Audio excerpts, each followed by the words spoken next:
आज हम बात करेंगे नंबर सिस्टम की। थोड़ा सा मैंने कल बोला था ना रैशनल इरैशनल चेक करना है, तो थोड़ा नंबर सिस्टम तो चेक करना ही पड़ेगा। तो आज जरा नंबर सिस्टम की बात करते हैं, ठीक है। नंबर सिस्टम में सबसे पहला जो होता है वो आता है नेचुरल नंबर, और नेचुरल नंबर्स के सेट को हम लोग n से डिनोट करते हैं, कैपिटल N से, ठीक है। तो क्या होते हैं नेचुरल नंबर्स, कौन बताएगा? Just raise your hands. हाँ तो बता। 1 से लेकर 1/2 1 2 3 4 5 1.5 होगा उसमें? क्यों? तूने बोला 1 से लेकर सारे। अच्छा तो 3/2 आएगा? क्यों? तूने तो बोला। अच्छा √2 तू बोल रहा 1 से लेकर के सारे। हाँ प्रियांशु तू बता। Counting numbers, counting numbers, counting numbers कैसे होते हैं? जैसे हम बोलेंगे 1 2, इसमें कितने स्टूडेंट है इस बेंच पे? 1 2 3। समझ में आ रही बात? काउंटिंग नंबर्स 1 से लेकर के सारे नहीं बोल सकता। क्या बोलोगे? Counting numbers. तो जब काउंटिंग शुरू हुई होगी, ये तुम ऐसे भी समझ सकते हो हिस्टोरिकली, जब सबसे पहले नंबर्स आ रहे होंगे तो कैसे आ रहे होंगे कि वो जब ग्रुप में होंगे कुछ लोग, तो देखा जाएगा भाई ग्रुप में कितने लोग हैं, 1 2 3 4 5 5 लोग हैं ग्रुप में। उस टाइम की बातें हम लोग कर रहे हैं, बहुत पीछे चले गए, ठीक है। 0 तब तक नहीं था, तब तक 0 नहीं था। ये क्या है? ये है नेचुरल नंबर्स। हम कैसे बोल रहे हैं? काउंटिंग नंबर्स, काउंटिंग नंबर्स इनको बोल रहे हैं। अभी तो हम लोगों ने इनमें बहुत कुछ कर लिया है, अभी मैं वो सब बताऊंगा। अभी इसका अगर आप सेट बनाओगे तो नेचुरल नंबर के सेट में आता है 1 2 3 4 5 6 and so on up to infinity, ऐसा आता है, ठीक है। अब यहां पे भी काफी सारे मतलब क्लासिफिकेशन हो गए इसके बाद फर्दर। जैसे नेचुरल नंबर में अब एक कैटेगरी आती है जिसको हम बोलते हैं प्राइम नंबर। प्राइम नंबर क्या होते हैं? Just raise your hands. हाँ तो बता भाई।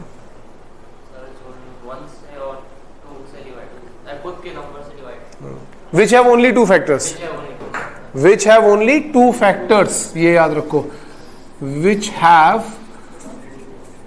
और विच हैज कर दो, क्योंकि हम नंबर्स, चलो ठीक है, विच हैव ओनली 2 फैक्टर्स, सारे नंबर्स की बात कर रहे हैं। और कौन कौन से होंगे वो 2 फैक्टर? 1 एंड नंबर इटसेल्फ, जो नंबर है वो।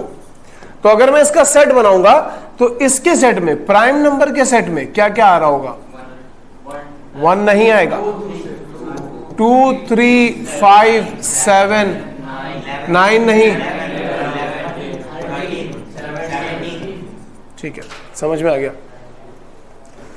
अच्छा दूसरा आता है कॉम्पोजिट नंबर। इसी में ही एक आता है कॉम्पोजिट नंबर। क्या होता है composite numbers?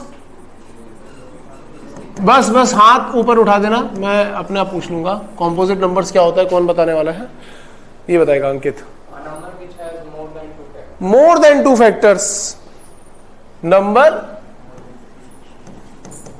Numbers which have more than 2 factors, more than 2 factors. 2 factors का मतलब क्या हो गया? 2 से ज्यादा फैक्टर होने चाहिए। जैसे 4 के कितने फैक्टर है? 1 2 और 4, 3 फैक्टर हो गए ना। तो अब इनका सेट बनाओगे तो क्या आ जाएगा? 4 6 8 9 10, इवन क्या ऑड भी हो सकते हैं। 9 में भी तो क्या है? 3 भी तो है उसका फैक्टर, 1 है 3 है, एंड सो ऑन। अब यहां पे बात आती है कि 1 क्या है। अब बात आती है 1 की। 1 क्या है? 1 का तो एक ही फैक्टर है 1, और नंबर इटसेल्फ करोगे तो भी एक ही फैक्टर है 1। तो 1 इज नीदर कंपोजिट, ना तो ये कंपोजिट है ना ही ये प्राइम है, ठीक है। 1 को हम बोलते हैं यूनिक नंबर। अगर कभी बोला जाएगा ना यूनिक नंबर कौन सा है, तो तुम बोलोगे वो है 1 इज व्हाट? Unique number. सबको ये बात समझ में आ रही है? अच्छा, अब यहीं पे छोटे छोटे पॉइंट्स और भी देख सकते हो तुम, जैसे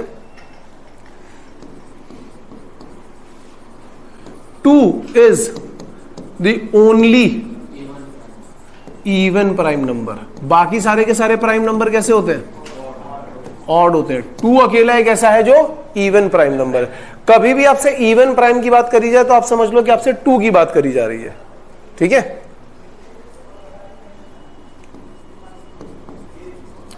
4 इज द लीस्ट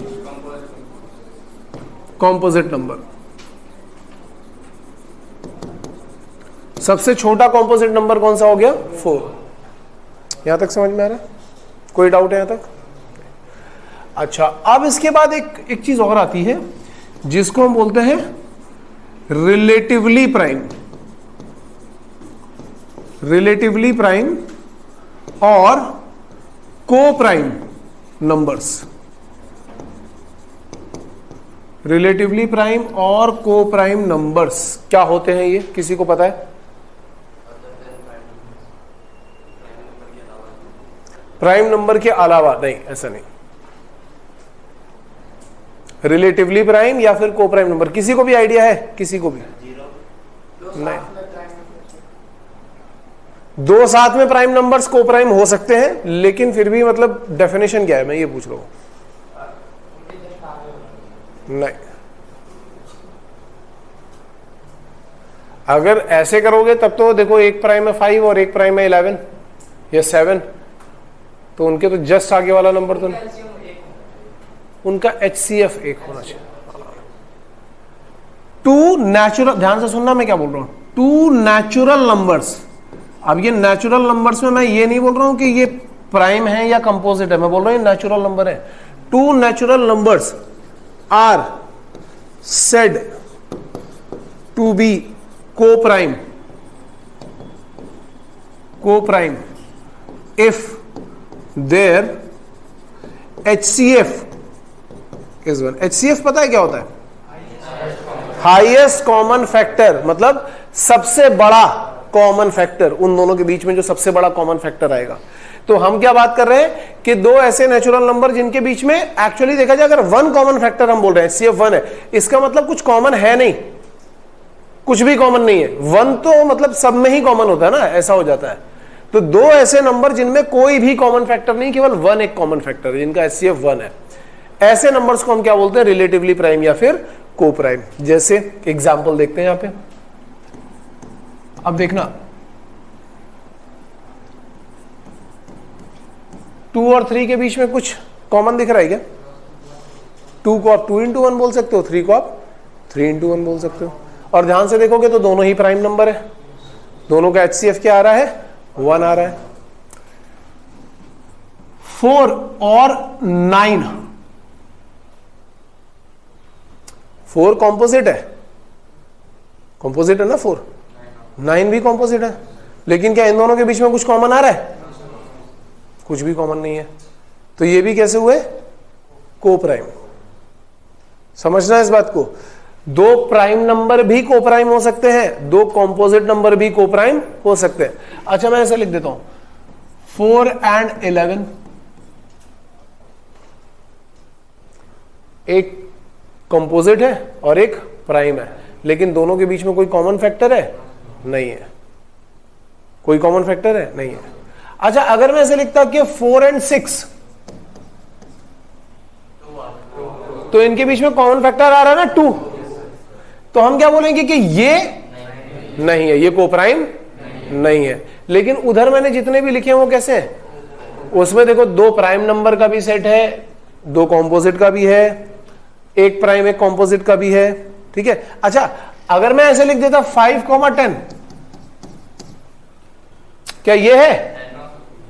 नहीं है, क्योंकि इन दोनों में 5 कॉमन फैक्टर है, इन दोनों में 5 कॉमन फैक्टर है, तो ये दोनों को प्राइम नहीं है।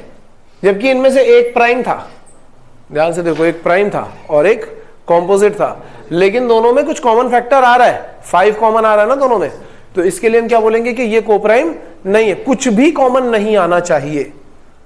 2, 3, 4, 9, 4, 11 ऐसे करके अगर हम देखेंगे तो हमें, अब यहां पे कुछ रूल्स हैं, जैसे इनको याद रखना, हो सकता है तुमसे यही पूछ लिया जाए, ऑप्शन में यही डाल करके पूछ सकता है, ठीक है। पेपर का पैटर्न चेंज हो रहा है पहले से। 1 इज को prime with all natural numbers. सोच के देखो ये सही बात है या नहीं।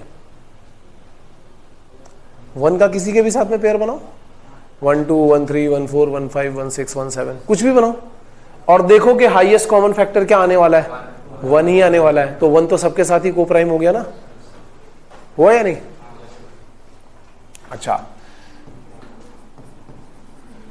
2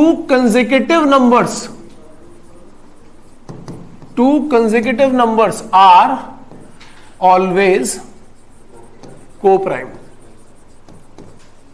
सोच के देखो, 2 3 3 4 4 5 5 6 6 7, 2 कंसेक्यूटिव मतलब समझ में आता है ना, लगातार जो लिए जाते हैं। अगर आप 2 नंबर ऐसे उठा रहे हो तो वो हमेशा कैसे रहेंगे, वो कोप्राइम ही रहने वाले हैं, उनके बीच में कोई भी कॉमन फैक्टर नहीं आएगा, कभी भी नहीं आएगा, ठीक है। Okay, 2 prime numbers are always coprime. क्योंकि प्राइम नंबर की तो कंडीशन ही होती है ना कि उनके 2 ही फैक्टर होते हैं, एक तो 1 और दूसरा नंबर। अब जैसे तुमने उठाया 5 और 7, तो 5 और 7 में कॉमन फैक्टर क्या आएगा भाई, 5 और 7 में 2 ही, तो 5 में 2 फैक्टर है 1 5 और 7 में 2 है 1 7, तो कॉमन क्या आएगा 1। तो 2 प्राइम नंबर भी हमेशा कैसे होंगे, को प्राइम ही होंगे, ठीक है। एवरी प्राइम नंबर इज को prime with all it's preceding numbers. Preceding numbers मतलब उससे पहले आने वाले नंबर्स, प्रीसीडिंग नंबर्स। अब जैसे तुम देखो 5 उठाया तुमने, तो 5 जो है वो अपने पहले वाले से तो सबसे को प्राइम रहेगा। 5 के पहले क्या आ रहा है, 1 2 3 4 5, 1 2 3 4 में तो कुछ भी कॉमन नहीं आने वाला ना। 5 के आगे जाओगे, 10 आ गया तो वो 5 का मल्टीपल हो गया, 15 हो गया तो वो भी 5 का मल्टीपल हो गया। मतलब आगे जाने के बाद कोप्राइम नहीं होने के चांसेस हैं, लेकिन पहले अगर आप पहले रहोगे तो हमेशा कोप्राइम रहे। 7 उठा करके देखो, 11 उठा करके देखो, 11 के आगे जाओगे तो 22 मिल सकता है, 33 मिल सकता है, लेकिन 11 के पहले 1 से लेकर के 10 तक कुछ भी ऐसा नहीं मिलेगा जिसमें कोई कॉमन फैक्टर आ रहा हो। ये बात सबको समझ में आ रही है। तो ये सब छोटे छोटे पॉइंट्स हैं जो आपसे वहां पे पूछे जा सकते हैं। अच्छा, एक और, अभी तक पूछा नहीं गया ये चीज, लेकिन मैं बता देता हूं ये तब भी बाई चांस अगर पूछ लिया जाए तो, कि ट्विन प्राइम नंबर क्या होता है। एक बार वैसे इंटरव्यू में ट्विन प्राइम नंबर तो नहीं, लेकिन को प्राइम नंबर जरूर पूछ लिया था कि को प्राइम नंबर क्या होते हैं, ठीक है। आपको अगर इतनी इंफॉर्मेशन होगी को प्राइम नंबर के बारे में तो अपने आप रेपो बिल्डिंग हो जाएगी वहां पे। अब बात करते हैं ट्विन प्राइम नंबर्स की। क्या होते हैं ट्विन प्राइम नंबर्स, किसी को आइडिया है, किसी को भी?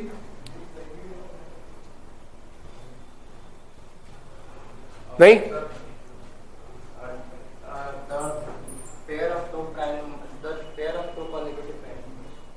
कंसेक्यूटिव प्राइम नंबर्स नहीं,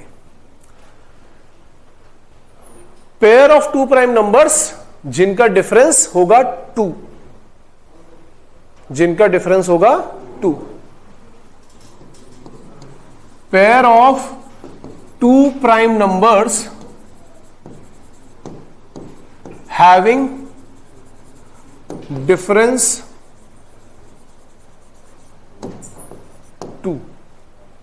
जैसे एग्जांपल के लिए सोच के बताओ, 3 और 5, 5 और 7, 9 11 नहीं है क्योंकि 9 कॉम्पोजिट है, ओके। 11 13, 17 19, 29 31 और 59 61। समझ में आ रहा है? इतना समझ में आया? अभी हम लोगों ने नंबर सिस्टम में, अभी हमने नंबर सिस्टम में ज्यादा एंटर किया ही नहीं है, हम केवल नेचुरल नंबर पे थे। भी जो सबसे पहला काउंटिंग नंबर था, हमने केवल उसी को देखा है। नोट कर लो इसमें से जो जो पॉइंट नोट करने लायक लग रहे हो, फटाफट फटाफट। हाँ पीडीएफ तो आएगा फॉर श्योर। अभी के लिए जो तुम्हें लग रहा है इंपॉर्टेंट, जो अभी नोट कर लेना चाहिए, जो थोड़ी देर में क्वेश्चंस में यूज होगा, वो नोट कर लो। पीडीएफ तो सबको मिल ही जाएगा। देखो इसमें क्या है कि कोई बहुत कॉम्प्लिकेटेड क्वेश्चन नहीं बनते हैं, लेकिन स्टैंडर्ड बेस्ड क्वेश्चन ही बन जाते हैं। वो आपसे ऑप्शन में क्या पूछे, मतलब कैसा क्वेश्चन आने लगा, विच वन इज करेक्ट, और उनमें यही 4 ऑप्शन डाल देगा, 4 स्टैंडर्ड उठा करके। अगर आपको पता है तो आप कर पाओगे, नहीं पता है तो नहीं कर पाओगे।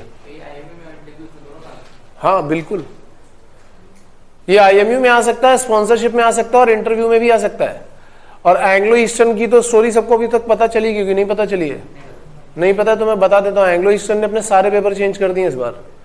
पहले क्या हो रहा था, जैसे सबके अपने अपने पेपर्स हैं, 8-8, 9-9 पेपर सबके हैं पुराने वाले, ठीक है, तो वो क्या करते हैं कि वही क्वेश्चन पेपर रिपीट कर देते थे। अब हुआ क्या, इस बार कलाकारी एक लेवल से आगे चली गई। जैसे चीटिंग तो सब करते ही करते हैं, ठीक है, ऑनलाइन पेपर होता है तो चीटिंग तो नेचुरल है, सभी लोग करते हैं। अब ये था सेंटर पे जाकर के ऑनलाइन, पर लोगों ने चीटिंग करने का तरीका बनाया कुछ, कि हम घर पे ही बैठ करके वहाँ का सर्वर पता नहीं क्या डाल करके कुछ तो करते थे कलाकारियाँ, ये कि वहाँ का जो सब कुछ था वो यहीं पे बैठ करके डाल रहे हैं, मतलब अपने घर पे बैठ करके डाल रहे हैं। उनको पता चल गया ये बात, तो उन्होंने बहुत सारे बच्चों को निकाल दिया। जैसे ही पता चला, कैमरे भी चेक हुए, मतलब अच्छी खासी इन्वेस्टिगेशन हुई। अब उन्होंने क्या कर दिया कि अब आप जब एंग्लो का पेपर देने जाओगे तो वहाँ पे आपको एक पासवर्ड मिलेगा, जब वो पासवर्ड एंटर करोगे तो ही आपका पेपर ओपन होगा, पहली बात। और उनको अब ये भी पता चल गया कि सारे पेपर तो बच्चों के पास पहुँच ही चुके हैं, किसी ने बता ही दिया ये बात। 8-9 पेपर जो थे पिछले साल तक बच्चे बहुत खुश होकर के जाते थे कि इन्हीं में से आ जाएगा, रिटर्न तो क्लियर कर ही लेंगे हम एंग्लो का, तो उन्होंने पेपर भी बदल दिया पूरे। पैटर्न वही है मोरलेस, थोड़ा डिफिकल्टी लेवल बढ़ाया है, मतलब जितनी चीजें हम पढ़ रहे हैं होगा इनमें से ही, इससे अलग कुछ नहीं होगा। लेकिन अब वो नहीं होगा कि हम रट्टा मार करके चले जाएं और उसी से सब कुछ आ जाएगा, वो चीज अब नहीं हो सकती। तो अब थोड़ी तैयारी करनी पड़ेगी सबको। जो मैं बता रहा हूं ना, इसके ऊपर मेहनत करनी शुरू कर दो सभी लोग। अपने टैलेंट के ऊपर भरोसा करके जाओ। कौन सा टैलेंट? कैलकुलेशन वाला, चीटिंग वाला टैलेंट नहीं, रट्टा वाला भी नहीं, अब कैलकुलेशन वाला टैलेंट, ठीक है। अच्छा ठीक है, जब तक ये लोड हो रहा है तब तक हम और बातें भी कर लेते हैं आगे चल के। ये नोट कर लिया था ना लगभग सबने, कि नहीं किया था? कर लिया। ट्विन प्राइम नंबर सेपरेटली लिख लो अगर अभी तक नहीं नोट किया है, कि 2 प्राइम नंबर जिनका डिफरेंस क्या होता है 2। और यार देखो अपनी लैंग्वेज में लिख लिया करो, ठीक है। मैं तो क्या करता था, जब मैं पहले हिंदी मीडियम से इंग्लिश मीडियम, 12th तक मैंने हिंदी मीडियम ही पढ़ा था पूरा का पूरा, और उसके बाद मैं पहुंचा इंग्लिश मीडियम जेईई की प्रिपरेशन करने, तो मुझे तो कुछ समझ में आता नहीं था कि टीचर क्या बोल रहा है। और इंग्लिश हमारी इतनी खराब थी, इतनी ज्यादा खराब थी उस टाइम पे, वोकैबुलरी खास तौर से, ग्रामर तो फिर भी आती थी, वोकैबुलरी बहुत ज्यादा खराब थी। तो टीचर अगर क्लास में कुछ इंग्लिश में पूरी एक लाइन बोल दे तो हम कंफ्यूज हो जाते थे कि क्या बोल दिया इसने। और जेईई की प्रिपरेशन करने का तो ऐसा लग रहा था कि बहुत डिफिकल्ट चीजें पढ़नी है भाई। सर ने पहले दिन स्टार्ट किया कि आज हम पढ़ेंगे पॉलिनोमियल। अब मुझे पॉलिनोमियल में कुछ समझ ही नहीं आ रहा था कि क्या चल रहा है। थोड़ी देर के बाद बोला कि अब हम पढ़ेंगे क्वाड्रेटिक, तो मुझे लगा आता होगा जेईई में कोई बहुत डिफिकल्ट चीज। बाद में देखा हिंदी मीडियम में भी हमने पढ़ा था वो द्विघात समीकरण, उसको हिंदी में द्विघात समीकरण बोलते हैं, इंग्लिश में बोलते हैं क्वाड्रेटिक इक्वेशन। तो वो 1 महीना 2 महीना लगा। तो मैं क्या करता था कि सब कुछ जो अपनी लैंग्वेज थी ना पहले उसमें लिख लेता था, और बाद में घर पे जाकर के वो डिक्शनरी उठा करके कन्वर्ट करते थे। आजकल तो तुम गूगल से भी कर सकते हो, डिक्शनरी उठा करके हम लोग घर पे जाकर के कन्वर्ट कर लेते थे, तो काफी हेल्प हो जाती थी उससे। बट हाँ ये है कि तुम्हें सिर तो पटकना पड़ेगा थोड़ा सा शुरू में, अगर तुम्हें बोर्ड चेंज करना है या मीडियम चेंज करना है तो थोड़ा टाइम लगाना पड़ेगा। Okay moving on. कोई बात नहीं, ये नाटक चलेगा आज थोड़ी देर तक, जब तक सभी लोग एकदम ऐसे पसीना पसीना नहीं हो जाते ना तब तक क्लास से कोई नहीं निकलेगा। दूसरा है होल नंबर, इसके सेट को हम लोग दिखाते हैं W से। अब W वाले सेट में क्या होता है, बस एक नंबर और ऐड हो जाता है 0, 0 1 2 3 4 एंड सो ऑन। मतलब थोड़े टाइम के बाद 0 जब डिस्कवर किया गया होगा तो उसको यहां पे डाल दिया गया कि हाँ भाई अभी अपनी फैमिली में 4 मेंबर थे या 5 मेंबर थे, अब सब मर गए, क्या बचा 0, ठीक है। तो या अभी मेरे पास 4 लकड़ियां थी वो छीन करके ले गया, अब क्या बचा 0। मतलब मैंने पहला वाला कुछ ज्यादा ही गंदा एग्जांपल दे दिया यार, ठीक है, बट रियलिस्टिक है वो भी। तो 0 आया इसके बाद, ठीक है, 0 ऐड करने के बाद ये पूरा बन गया होल नंबर। अब इसके बाद जो तीसरी कैटेगरी आई वो आई इंटीजर्स। लोग अब तक पढ़ना शुरू कर चुके थे। क्या है भाई ये? इसको हम बोलते थे आई।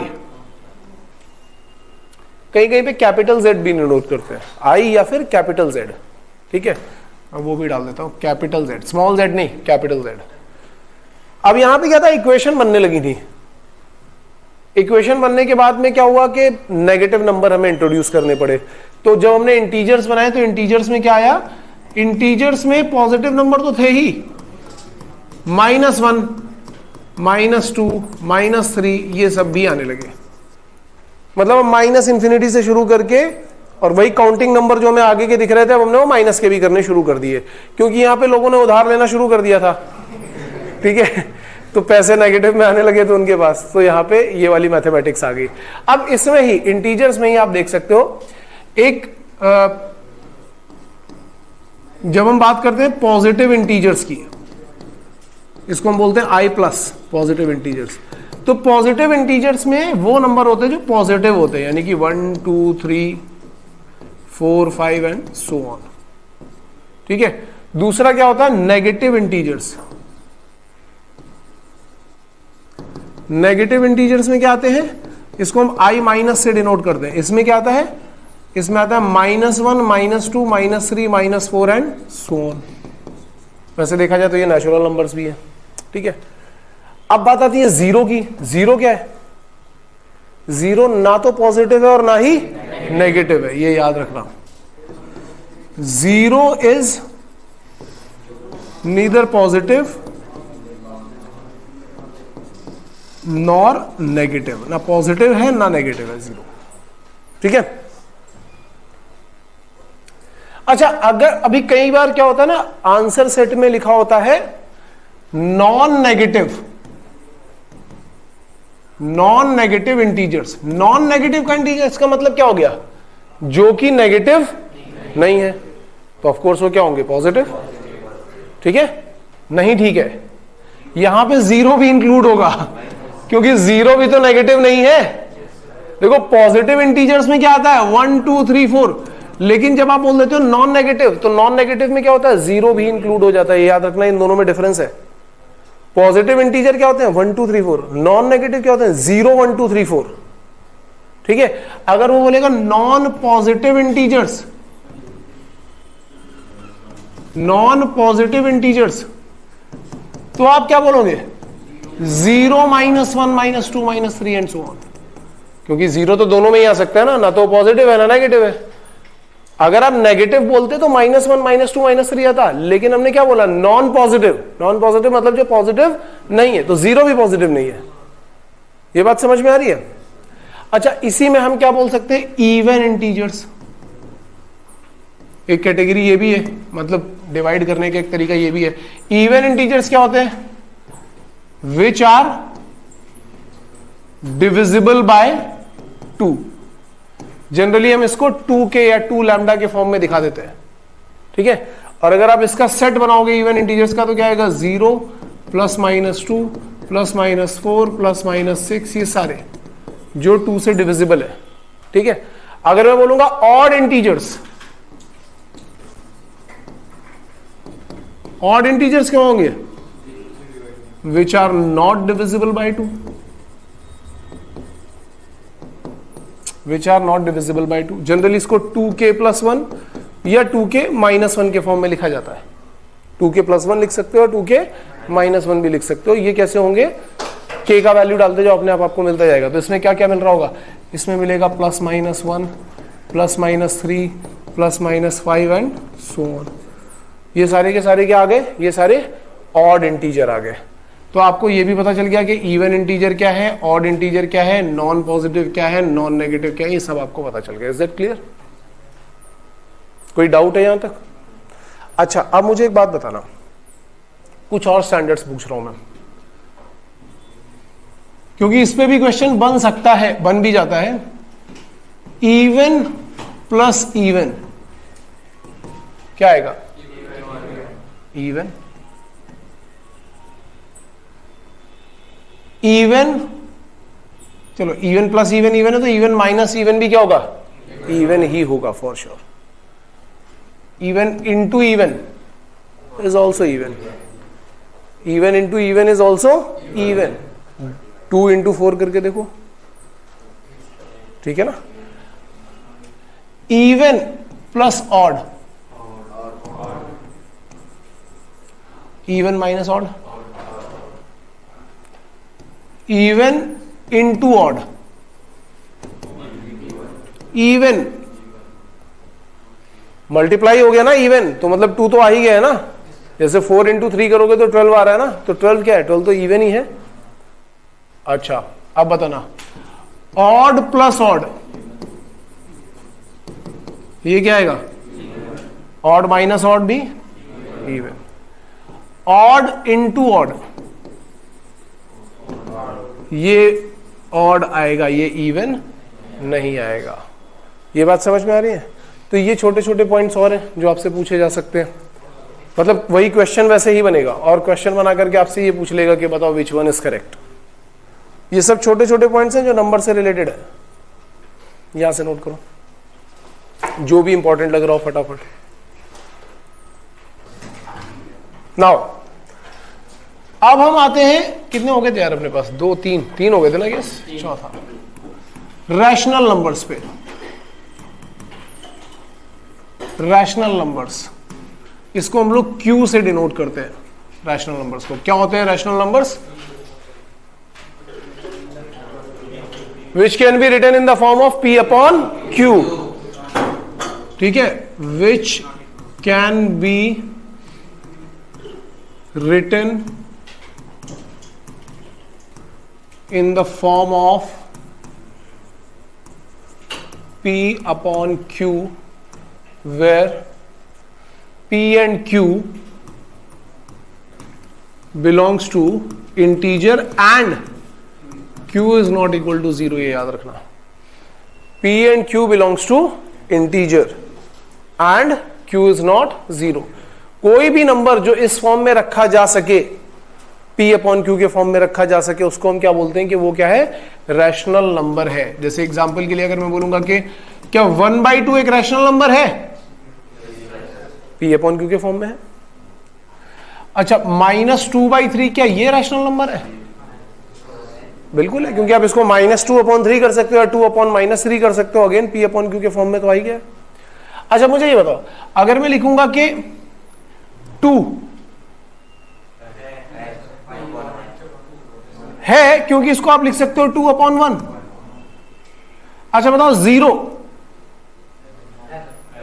है, क्योंकि आप तो उसको 0/1 0/2 जो लिखना चाहो वो लिख सकते हो। तो आएगी तो 0 ही ना। समथिंग अपॉन 0 की वैल्यू नहीं आती है, 0/समथिंग तो 0 ही रहता है। अच्छा ये बताओ पाई, और इसका वैल्यू तो होता है 22/7। भाई P अपॉन Q के फॉर्म में आ गया है कि नहीं पता, ये बताओ। तो फिर तो ये रैशनल नंबर हुआ।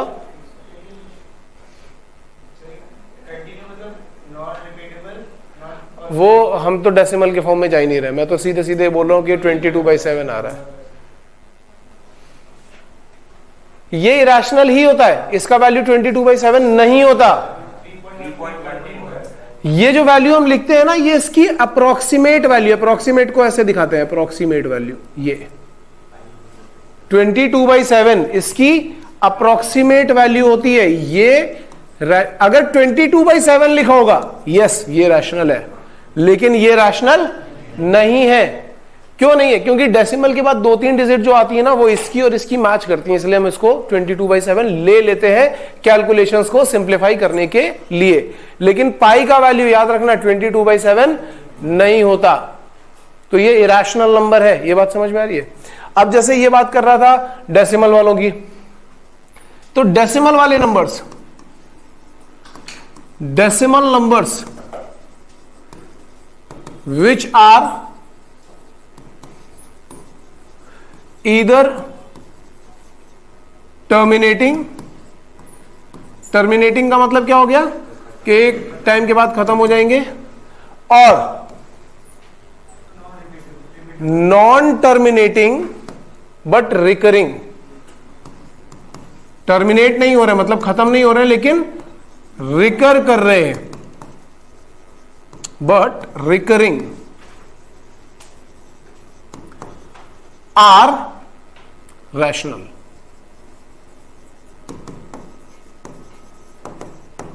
फॉर एग्जाम्पल अगर हम ये देखें कि 0.25 ये तो टर्मिनेट हो गया 5 के बाद, तो आपको पता है इसको कैसे फॉर्म में लाया जाता है। आप इसको लिखोगे 25/100, सिंप्लीफाई करोगे तो क्या आ गया 1/4, P/Q के फॉर्म में आ गया। आप चाहे कितना भी बड़ा टर्मिनेटिंग नंबर हो, अगर वो टर्मिनेटिंग है तो आप क्या करोगे, डेसिमल हटाओगे, एक 1 लगाओगे और उसके बाद जितनी डिजिट होंगी उतने 0 लगा दोगे, चाहे कितना भी बड़ा नंबर हो। अगर मैं यहाँ पे लिख रहा हूँ 0.11897, अगर मैं बोलूंगा कि बताओ ये क्या है, तो तुम बोलोगे कि सर यहां से तो आप डेसिमल हटाओगे, ये सारे को तो ऐसे ही रहने दो, जैसे ही डेसिमल हटाओगे इधर 1 आ जाएगा, जितनी डिजिट है उतने 0 लगा दो,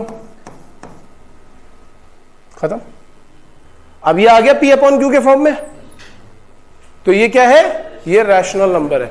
दूसरी बात मैंने क्या बोली, those numbers which are non terminating but recurring, जैसे 0.13131313 एंड सो ऑन, ऐसे नंबर्स को हम ऐसा भी लिख देते हैं कि जो डिजिट्स रिकर कर रही हैं उनके ऊपर एक ऐसा बार लगा दो, या जो डिजिट्स रिकर कर रही हैं उनके ऊपर ऐसे डॉट लगा दो, कई बुक्स में ऐसे भी लिखा होता है, ठीक है। ये भी P/Q के फॉर्म में लिखा जाता है, सबने पढ़ा होगा 9th-10th क्लास में। इसको लिखने का तरीका क्या है, पहले हम लिखते हैं कि इसको x से इक्वेट कर दो, ठीक है, फिर जितनी डिजिट रिकर कर रही हैं उतने 0 यूज करो, 2 डिजिट रिकर कर रही हैं तो 2 0, 3 कर रही होंगी तो 3 0 यूज करके मल्टीप्लाई कर दो, जैसे 2 0 यूज किया, 1 लगाया, 100 से मल्टीप्लाई किया, तो अब ये क्या आ जाएगा, ये आ जाएगा 13.131313 एंड सो ऑन। और फिर इसमें से इस x को सब्ट्रैक्ट कर दो, जब आप सब्ट्रैक्ट करोगे तो यहां पे क्या आ जाएगा 99x, और यहां पे क्या आ जाएगा 13, तो आपके पास x का वैल्यू क्या आ जाएगा 13/99, x का वैल्यू क्या आ जाएगा 13/99। अभी किस फॉर्म में आ गया, ये भी P/Q के फॉर्म में आ गया है। ये समझ में आ रही है बात। देखो वॉल्यूम में एक आध बार ऐसे क्वेश्चन पूछे गए कि P/Q के फॉर्म में कन्वर्ट करो, तो आपको इतनी कैलकुलेशन करनी पड़ेगी वहां पे, क्लियर है।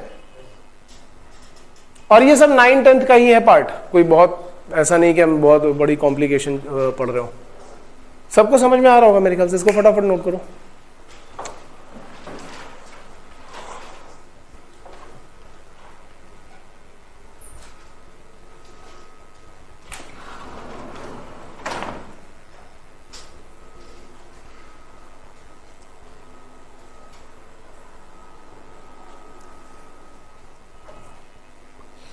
यार किसी को भी कहीं पे भी डाउट आएगा तो मुझे रोक करके आप पूछ सकते हो। अभी तो सिलेबस स्टार्ट भी नहीं हुआ अपना, अभी तो हम बेसिक में ही घूम रहे हैं।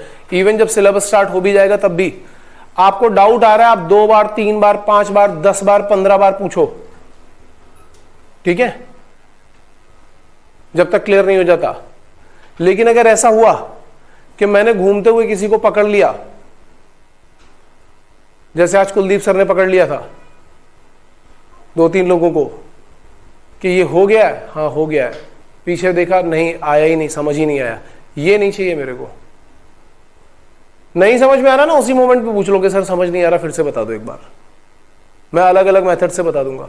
बट हाँ क्या बेटा, बिलोंग्स टू, वो सिंबल है बिलोंग्स टू, उसको बोलते हैं बिलोंग्स टू। बिलोंग्स टू का मतलब क्या है कि पी और क्यू जो है वो इंटीजर कैटेगरी को बिलोंग करते हैं।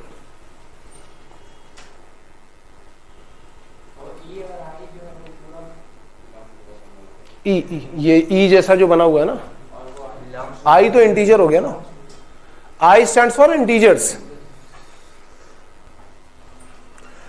टर्मिनेटिंग मतलब समझ में आ रहा है ना, टर्मिनेटिंग का मतलब क्या है कि डेसिमल के बाद एक पॉइंट पे जाकर के रुक जाएगा वो, उसके बाद आगे नहीं जा रहा होगा। जैसे ये एक पॉइंट पे आकर के रुक गया, ये भी एक पॉइंट पे आकर के रुक गया, ये हो गया टर्मिनेटिंग। नॉन टर्मिनेटिंग का मतलब क्या है, वो रुक ही नहीं रहा है, ठीक है, लेकिन रिकर कर रहा है। Non terminating but recurring. Recurring का मतलब क्या है, 2 डिजिट रिकर कर सकती हैं, रिपीट करना। रिकर करना मतलब रिपीट करना, जैसे 13131313 रिपीट करता चला जा रहा है, ठीक है।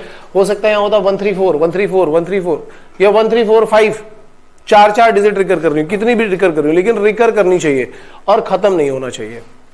तो जब भी ऐसा नंबर होगा तो उसमें हम क्या बोलते हैं कि जितनी डिजिट रिकर कर रही होती है उसको डिनोट करने का क्या तरीका होता है कि आप उसके ऊपर बार लगा दो या उसके ऊपर डॉट लगा दो, तो हमें पता चल जाएगा कि कितनी डिजिट रिकर कर रही है वहां पे।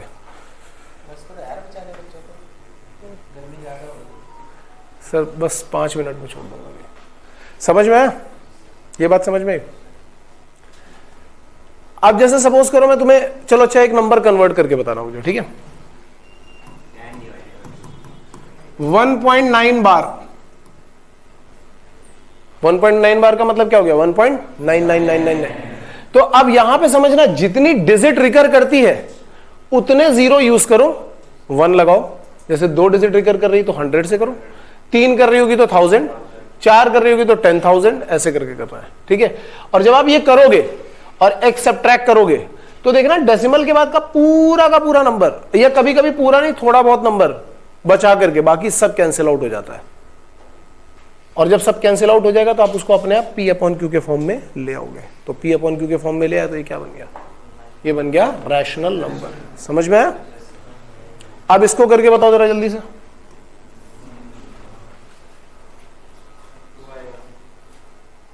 कितने लोगों ने कर लिया?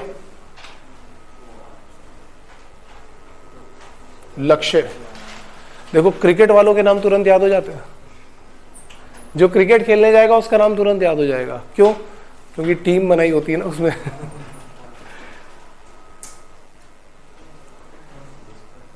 हरदीप, लक्ष्य, रोवम, शिवम, हरप्रीत, यार इसका नाम मैं भूल गया,